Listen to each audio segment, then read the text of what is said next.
Welcome back to Living Local on this Motivational Monday. If the stress in the world today is getting you down, being mindful of self-care can be a great tool to bring some relief.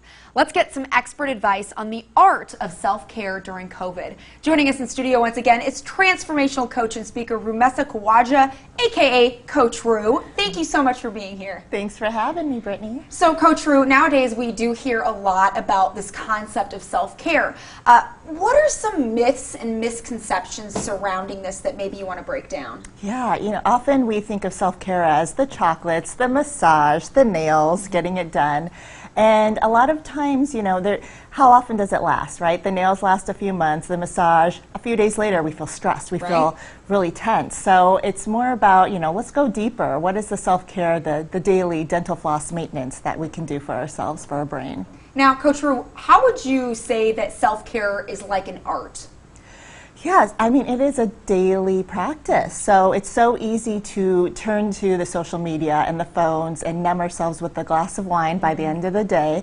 But what about really having a daily practice and implementing something daily, right? So it takes time, like a workout, right? It takes a month, maybe a couple months to get into routine. So really implementing something daily is so important. And it all looks different for everyone else. When you look at a piece of art, people perceive it differently. It's to each their own. And I feel like that's really similar to self-care too, is my self-care may look different than your self-care, and that's okay. Yeah. We don't need a blanket statement that defines all of us. We have our own unique journey. Yeah. Why do you think self-care is so important, especially right now during a pandemic? Yes. So, historically, we're used to either cranking it all out and staying busy and doing our to-do list. But right now, more than ever, it's time to kind of scale back a little bit, tend to ourselves, less doing and more being.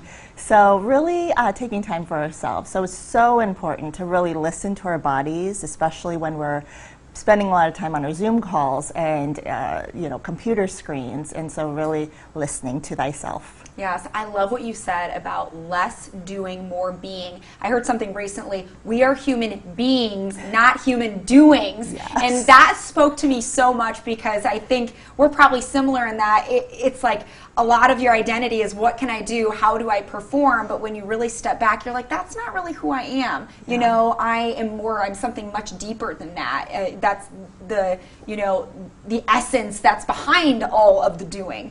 Yeah. Now, one of the great things that self-care can do is it can help us reduce stress, which I know a lot of folks are dealing with more right now during these trying times. What do you want folks to understand about stress and how they deal with it? Yes, so right now, most importantly, be kind, compassionate to yourself, and know that you can always have a redo. You can step away, go outside, get a glass of water, call a friend, but if you feel yourself getting stressed, be more aware. Be more aware. I think a lot of times we're pushing through things and we have to force it, but really being attuned with ourselves, and this is really forcing us to be with ourselves. What did it look like before quarantine? What did I like about it, and what do I like now? And creating your own special recipe. Mindfulness is so critical to this journey of self-care and stress relief. And that leads me into being present. So yes. What role does being in the present moment play when it comes to self-care and reducing stress? Yes, so really tending, are you stressed? Are you angry? What are you feeling? What was the last thing that you did that caused you to be stressed? How are you setting yourself up during the day? Are you getting enough rest? Are you eating, right? We have to fuel our body. We have to get rest. And obviously, if we're not happy, then those around us are definitely not happy. So, I know school's starting for some, so some may be homeschooling and all of that. So really listening, what are my core values and how am I living authentically for me? I love that, Ru. Now, how do you think that unplugging can help us promote self-care and reduce stress in our lives? Because I know you mentioned it a little bit earlier, the screen time. And mindfulness, I have personally been trying to be more mindful of how much time I'm spending on my devices and kind of the impact that plays on my overall stress load. But talk to us a little bit more about the act of unplugging. Yeah. You know, what does it make you feel good, right? What are you spending your time on? What is the last thing that you read? And declugging is oh wow, okay, I have so much more free time. Oh, I can tend to the house. I can tend to some things that I've been wanting to do. And also you can pick and choose, right? You have a choice. You actually, you know, oh wow, I have a choice. I don't have to be plugged, or if I missed a call, oh, I'll call them back. The work will still be there, the friendships will be there. You know, but you are most important, right?